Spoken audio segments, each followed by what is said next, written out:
Okay, before getting into the story on the screen here, let's again set the scene and remember the context that we're dealing with. President Trump, the moonchild, literally speaking, born on a lunar eclipse, is scripted to be president during Saros 145 when we have these two eclipses, one in 2017, one in 2024, transiting the United States of America.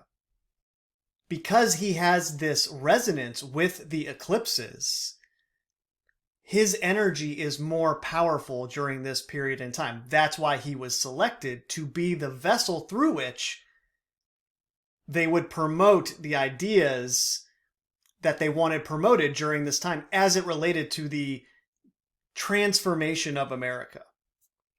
Accordingly, they turned Donald Trump into the conspiracy theorist president. They had him mainstream a lot of the ideas that had been under the surface on YouTube before it was bought by Google and in other places all over the internet where people were talking about the truth of what was really going on, which was happening in an organic way in some aspects and in a very inorganic way in other aspects by people that they likewise, similar to how they scripted President Trump onto the scene, scripted these other characters to be the conspiracy theorists who started the whole thing in the first place on the internet. You use Donald Trump's power in this respect to amplify all of those conspiracy theories in the most absurd way possible, and then simultaneously you turn those conspiracy theories into a partisan issue that can then be placed right back into the pre-existing left-right matrix that is traditional American politics. Now, if you're a conspiracy theorist, you're most likely a Republican. And not only that, you're most likely a far-right extremist now because of those conspiracy theories that have taken over the Republican Party. I mean, it really doesn't get more obvious than this post that Donald Trump allegedly made. Let's be real. Again, this is probably somebody else writing for him. But if you imagine this as Stone Cold Steve Austin back in the day, the glass breaks, the crowd goes wild, he storms into the ring, picks up the microphone and says this, that's what Donald Trump is doing here, okay? Merry Christmas to all, including crooked Joe Biden's only hope, deranged Jack Smith. I mean, just look at the language he's using right out of the gate here.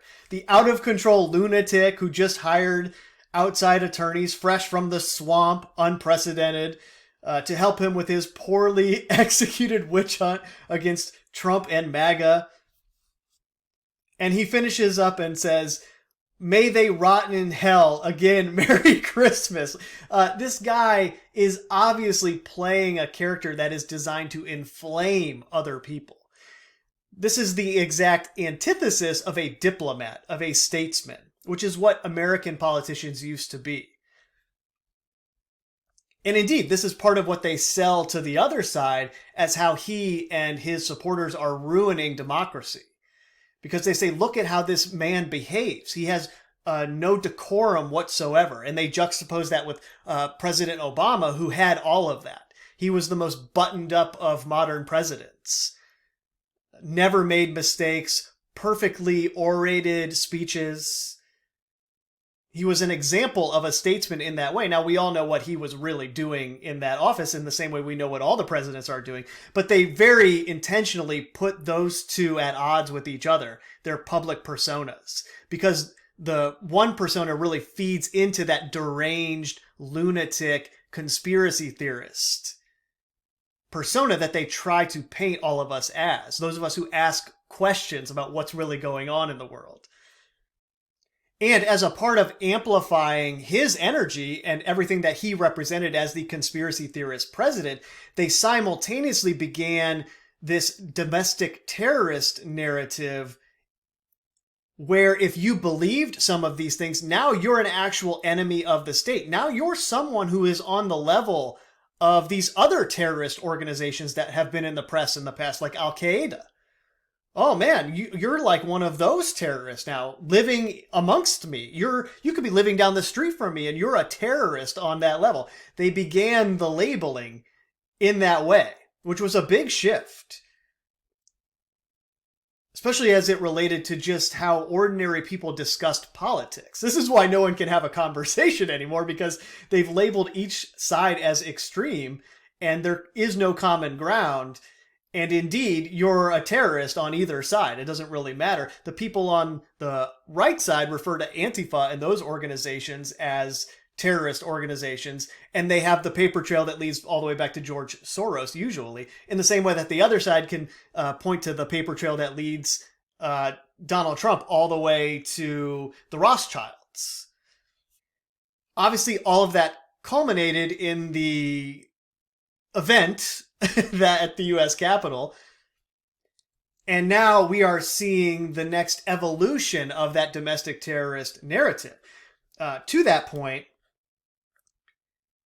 this is just yesterday. Deadly New York crash at concert may be domestic terrorism, report says. I want you to notice how they immediately jump to the possibility in the news now that this could have transpired. This is a very intentional shift in the way that the news covers these things. And it's on purpose, of course. The key word in the headline is maybe domestic terrorism. And the reason they jump to that is because, oh, well, the person who was involved in the crash had gasoline canisters in the car and a suicide note. We later find out these are the two facts that led them to kind of be asking this question. But then it's cleared up a few hours later. Federal investigators say they've identified no connection to terrorism in deadly Rochester crash. The point being, it doesn't matter if they eventually reach this conclusion, because no one processes that. They process the barrage of initial headlines that say this: potential domestic terrorism involved in Rochester crash. That's what all the headlines were immediately after it transpired, because they're really trying to drive this narrative that domestic terrorism is on the rise. And as a part of that, they have changed their approach in the media to ask the question when something vague like this happens. Oh, hey, could this have been domestic terrorism? I've heard this is a thing that we need to pay attention to more and more and more. We should ask this question. And then you will have articles like this that piggyback on top of that and say domestic terrorism related cases increased by more than 350% over 8 years. The number of plots foiled also increased according to the statistics. Now, this is same as it ever was, where, as I went into in this video, the Justice Department quietly embraces the term domestic terrorism. Government's unequivocal labeling of El Paso rampage as terrorism was the latest example of recent change at DOJ. And when you go look at the statistics, check this out. The DOJ makes that change in 2019, and here we have a graph of the number of federal defendants charged in domestic terrorism-related cases, October 2010 through July 2021. And we see this nice, even graph here of what is referred to as domestic terrorism. And then we have 2018 into 2019, when the quiet change, quote unquote, was made at the DOJ. And then all of a sudden, we have this huge increase in the number of charged domestic terrorism-related cases.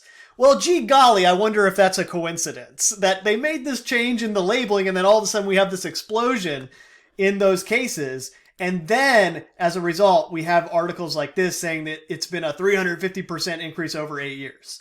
And there's all kinds of articles along these lines that are making that same claim now. And it's kind of like, well, yeah, when you change the way something is labeled, that's going to change the amount of it that's reported. Pretty simple stuff, right? In other words, we have yet more evidence of a very clear narrative shift and a very clear agenda that is at work here. And then you add this onto the far right angle that they usually attach to it, and then you get into the headlines that are constantly being posted about far right violence, a growing threat, and law enforcement's top domestic terrorism concern. Again, the rising threat of domestic terrorism. Do you see how that's a self-fulfilling prophecy that they have created in part by changing the way they label these things? The rising threat of domestic terrorism. Well, why is it rising? Well, according to the statistics, it's rising. Well, why did the statistics change? Oh, because we changed the way we refer to events, right? Oh, and then there was that thing at the Capitol in 2021, right? We all know it's a big problem that we got to deal with. Look what happened. And then we get to this. January 6th and beyond, why the U.S. should pass domestic terrorism legislation. Oh, there it is. They finally put it in print. I can't believe I just saw this now. But this is by Jacob Ware and Ania Zeliniak. And before reading this article, let's see who Jacob Ware is. Jacob Ware, well, here we have right away expert. We know we're dealing with an expert on these matters. What is his expertise? Terrorism and counterterrorism, radicalization and extremism, homeland security, defense and security, programs, national security and defense program. Okay, he's a research fellow. Sounds like a legit person. What's this contact over here at cfr.org? What's that? Jacob Ware is a research fellow at the Council on Foreign Relations, where he studies domestic and international terrorism and counterterrorism. Together with Bruce Hoffman, he is the author of God, Guns, and Sedition, Far-Right Terrorism in America, forthcoming from Columbia University Press. He was previously a research associate for counterterrorism at the CFR. Very interesting. In addition to his work at the CFR, Ware is an adjunct professor at Georgetown, Jesuit University, the Edmund A. Walsh School of Foreign Service, where he teaches a class on domestic terrorism. And then blah, blah, blah, involved on editorial boards and West Point. So we have, yet again, another connected individual, this time the CFR, giving us the scoop on what the plan is as it relates to domestic terrorism and the far-right extremists in the United States of America. And this is the editor's note. The storming of the U.S. Capitol on January 6, 2021 was one of the most searing acts of political violence in U.S. history. Well, that's quite an embellished statement there, I would say. But interesting how they use the storming word because of how that related to QAnon and all that propaganda that they used Trump to popularize in the mainstream, and how that was constantly referencing the storm. And then he had that lawsuit with Stormy Daniels, as I went into in the Moonchild video. Just a coincidence, of course. Often labeled as terrorism, it raises the... Now, let me just stop right there. Often labeled as terrorism, that's just a definitive statement, but who is making those statements? Who is the often labeling, right? Who are those people often labeling it as terrorism? Well, it's the media, of course. It's not any of us. Or, well, it's some of us if we are influenced by the media. So, often labeled as terrorism, it raises the question of whether the United States, like most other democracies, should have a strong domestic terrorism law at the federal level. Jacob Ware and Ania Zeliniak of the Council on Foreign Relations assess this question, examining how January 6 strengthens the arguments on both sides, ultimately concluding that stronger domestic terrorism laws are called for. Well, I am shocked, for one, that would be the conclusion. Shocking conclusion there. My goodness. My apologies if I just yelled into the microphone. Sorry. Let's see.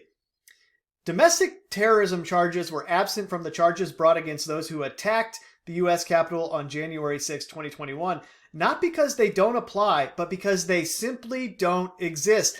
Now we're starting to get into that territory where we begin to understand why it was scripted to happen in the first place. Very interesting. Indeed, in the days that followed the attack, the Congressional Research Service neatly captured the complicated question of how to define the incident and the individuals involved, noting that an individual may commit criminal acts that are widely considered domestic terrorism and be prosecuted for the criminal acts themselves, but an individual cannot be charged with committing an act of domestic terrorism under federal law currently. With the number of charged January 6 defendants at more than 1,000, it is high time to take stock of the prosecutions to date and assess whether and how the event strengthens or weakens the case for new domestic terrorism legislation. Although the U.S. Code defines domestic terrorism using language laid out in the 2001 Patriot Act, the entry does not carry a criminal penalty.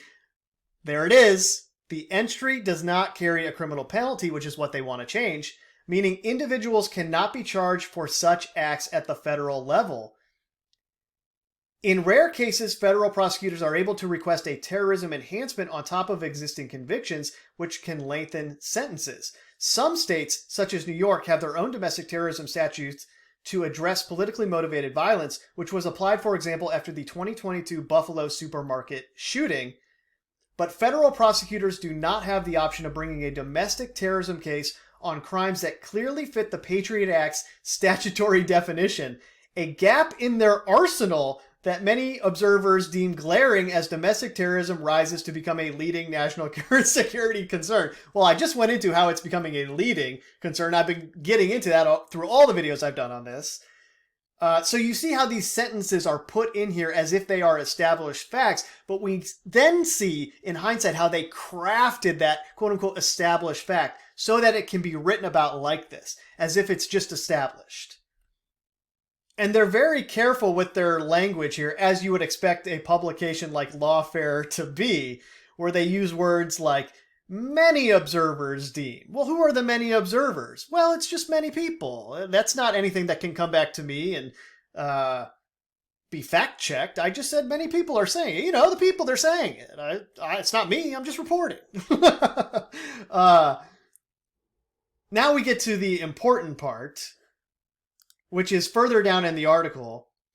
The benefit of sentencing domestic terrorism defendants to longer terms and the added optics correction that it would provide would accrue only after attack has occurred. The real legal gap exists before the act of violence, when the would-be terrorist is still planning their attack. Domestic terrorism laws would have the option of criminalizing attempts and conspiracies, meaning even failed plots would be included, and deterrence against such crimes would therefore likely be far stronger. So let me translate this for you, what they're actually saying here.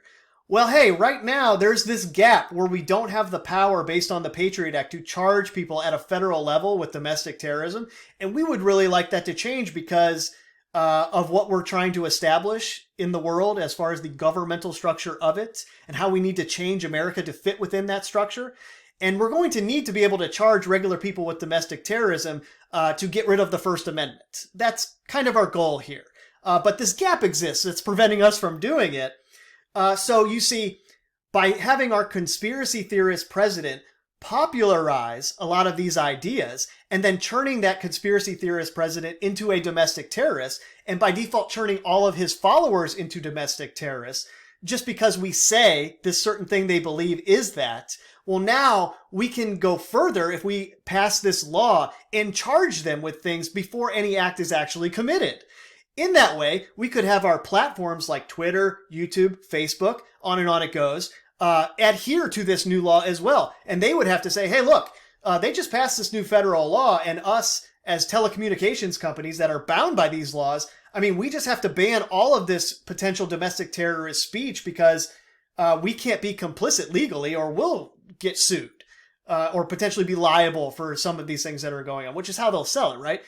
And then you have effective censorship, which has already taken place in some ways, but this would be legal effective censorship that they could just throw their hands up in the air and say, hey, look, there's nothing we can do. Our hands are tied. And then us, the normal people who are just repeating certain ideas that are classified as domestic terrorism now, that are classified as hate, that are classified as far-right extremist views, that are covered under this legal gap now that's been filled. Well, now you can be sent to jail, potentially, even though you've never done anything in the real world, just because you've said something or repeated it, or it seems like you might be advocating something.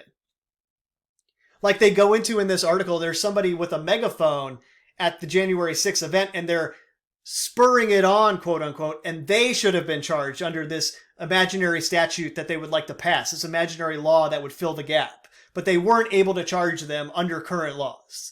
And they give you the key there. They tell you what they want to do. Oh, hey, that's what we wanted to do at the U.S. Capitol, but we couldn't. And now just imagine that megaphone is your keyboard or your phone, and then now we can apply it to what you type on there.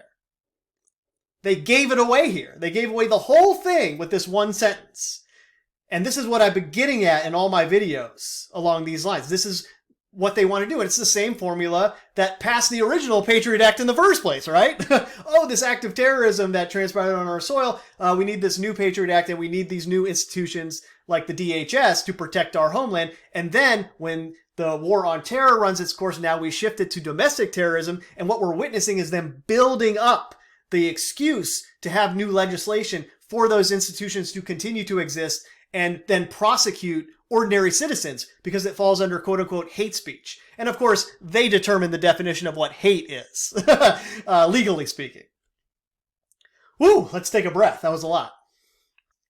And then again down here, they reinforce the idea, given that far-right terrorism has been rising for years, taking advantage of a seemingly sluggish government response, such prioritization may have helped the government avoid January 6th. Yeah, you don't quite know how this works yet, do you, buddy? Well, you're in the CFR, I'm sure you do. Although there could be patsies that don't know any better in the CFR. I almost got tied up in one of those institutions in my educational journey, so it can happen. This guy could be an innocent patsy that just really believes what he's thinking and saying. I don't know. But odds are he knows the score. But indeed, the FBI Agents Association has repeatedly called for domestic terrorism legislation, which they argue would ensure that FBI agents and prosecutors have the best tools to fight domestic terrorism. Which means, in FBI speak, that would give us more tools to entrap and frame people for these things so that we can make it a problem that needs to be solved and give us more power in the process. Same as it ever was. I wonder if it'll ever come out 40 years from now how many FBI agents were at the Capitol that day. They were just there. They just happened to be there. You know, it's a big coincidence. But they were there to protect us, right? They infiltrated those groups and, you know, gave them resources to protect us. Oh, man. So then this is further with the CFR, Vortex of Hate, the Rise of Modern Far-Right Terrorism. This is Hoffman and Ware again. Hoffman wrote the book with Jacob Ware that I referred to earlier. And what a term Vortex of Hate is, right? It aims to provide a better and more thorough understanding of the recent reemergence of violent far-right extremism. And why does anything recently reemerge? Well, because it was created and promoted by the powers that be, of course. That's how it works. And then they use that problem and issue the solution to it in the reaction that they provoke. But Vortex of Hate in particular really gets at what we're dealing with here and how they're going to try to use that term hate to censor what people say by classifying all kinds of things as hate speech. That used to be protected by the First Amendment that now will be trumped, you see, by domestic terrorism legislation that attaches itself to the Patriot Act, because that, although it's completely unlawful and in no way legal, that Patriot Act trumps so many different things because it falls under the label of terrorism. In the same way that they said that certain prisoners aren't entitled to constitutional guarantees that otherwise they are guaranteed because they are classified as terrorists when they're being interrogated. So guess what? If you fall under the new domestic terrorism legislation that they will eventually want to pass, you're not guaranteed any of the constitutional protections that you used to be guaranteed, which means you can't say it. And that is the goal here. That's how they circumvent the First Amendment. And it doesn't even have to get to that point, right? As I said, they can have the entire internet that they also control adhere to this new law, which will effectively censor everyone. Especially if they are able to, as a part of this whole agenda, make speech non-anonymous on the internet. You have to use your real name. Well, then you're really not going to risk saying anything along those lines because you could lose your entire financial stability, your ability to provide for your family, if all of a sudden you could potentially fall under this new law if you just say the wrong thing that is classified as quote-unquote hate speech. And then this is from the Daily Beast, I believe today, January 2nd, 2024. Buckle up, the far right will only get louder and more powerful in 2024. The coming year is set to be a trying time for America, at least according to Bruce Hoffman and Jacob Ware, CFR, Bruce Hoffman and Jacob Ware, whose new book traces the history of right-wing terrorism in the United States. What a coincidence that this book is coming out right at the same time that all the other things I've been going into the past month happened. Okay, we had the whole thing with Leave the World Behind and Alex Jones on X. Then we had the Colorado Supreme Court decision starting this whole insurrection talk back in the news and reminding everybody about what happened. Then we have the Maine Secretary of State talking about how she got swatted because of her decision to leave Trump off the ballot. And all of the articles about the Colorado Supreme Court decision were about the evil Trump violent far-right extremists who reacted to that decision, and then they're swatting her home, and it's reinforcing that idea of the insurrectionists that the media portrayed from day one. Again, some people say, right, that's how they frame that kind of language. Experts say. And then on the heels of all of that, we have this book that just so happens to come out right now and trace the history of right-wing terrorism in the United States and how it's building and becoming more and more of a problem. And go figure, the people who wrote that book are also advocating for a new domestic terrorism law to deal with this sort of thing. So the byline here really says it all. Domestic terrorism legislation is still useful, even if the January 6th rioters, quote unquote, have been prosecuted without a federal law on the books. Like, hey, even if we manage to prosecute them anyway, we still need this thing that we did the whole event for, right? Oh yeah, I know we prosecuted them, but no, you don't understand. The whole reason we did this was so we could pass this law. So can we please do that now? And that is what all of the stuff around this is building towards. It's so obvious. I hope you all can see this. And they're being interviewed here by the Daily Beast because they know the agenda and they're promoting it in that way. Hey, the far right will only get louder and more powerful in 2024 because of how we are coordinating this agenda where we're continuing the election interference narrative that we sold in 2020 to make 2021 and what happened at the U.S. Capitol plausible. I mean, the plausible reason for what happened there was, hey, they stole the election from us. And it was so convenient that Congress, after that happened, decided, oh, hey, well, this event was something that, we just can't even focus on what may or may not have happened during the election now. We have to let all that go and just focus on what happened here and make sure it never happens again. How convenient, right? But through the Colorado Supreme Court decision and the Maine Secretary of State's actions and whatever else is going to follow along these lines, they have reinvigorated the election interference narrative and really scaled it up to an institutional level now, where it's not just this mail-in ballot alleged fraud. It's, oh, the actual institutions are trying to stop us from even having our voice heard. And you can see now, just as I said that, imagine the headlines where they're justifying an action based on somebody feeling like their voice has been silenced. Look at what they've done to me. I can't even speak. My voice is not even counted anymore. They are ruining this country. They are destroying what used to be this country. Therefore, my actions are justified. And no regular person is going to be pushed to that based on elections or any of that. It will be whatever they coordinate via their patsies to fit the story along those lines, which will most likely be something like I got into in the prior video. Neo-Nazi domestic terrorists are targeting critical power stations with guns and explosives in coordinated attacks as they seek to destroy the American way of life. There are now fears coordinated plots could be backed by hostile foreign states such as China, Russia, or Iran, resulting in a cataclysmic fallout across the US. So they're really priming people for this sort of outcome. And I hope you see how all of this stuff about the rise of the extreme far right is playing into that. And then at the same time, they have the think tanks and the intellectuals proposing the reasoning for why there should be this legislation in the works already. And it'll be just like the Patriot Act. Oh, by just a coincidence, this was already written and we're ready to push it through in a week or whatever it was. I think it was a month, actually. Anyway, Anyway, you can fact check me on that.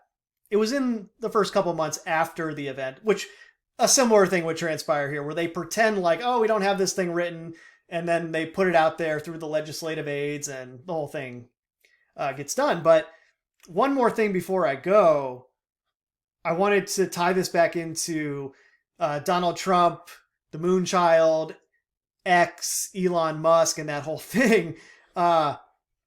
With this that I just came across, where when Elon Musk first renamed Twitter to X and he took over the headquarters, he put a sign up that later had to be taken down because he got a ton of complaints about it being a public nuisance. But I want to play this for you and see if any of you guys notice anything with it. And I'll give you my theory on what it could be. But really, I don't believe what I'm going to say, if that makes sense. I'm not confident about it. It's just something it could be. And I'm just going to throw it out there. But unlike everything else that I've said in this video, this is pure speculation that I might be making up and just seeing what I want to see. So just take that grain of salt into this viewing here. But check this out. So this is the sign.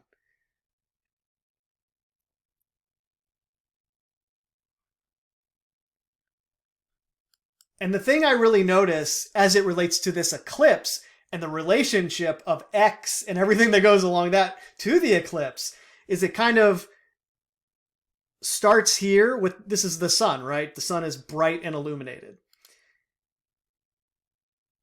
And then one bar goes down here, one side of it goes down, which could be viewed as one of the eclipses, 2017 and 2024. And then you have the second one go down. And then you have it light up again. And then it goes completely dark, as in the eclipse. So you could view this part of it as the eclipse, as it were, pitch black, the sun occluded by the moon. And it's showing you kind of how it happened. Well, we had the one path in 2017, and then we had the other path in 2024. And it kind of reinforces that again with both of them going darker with just the outline.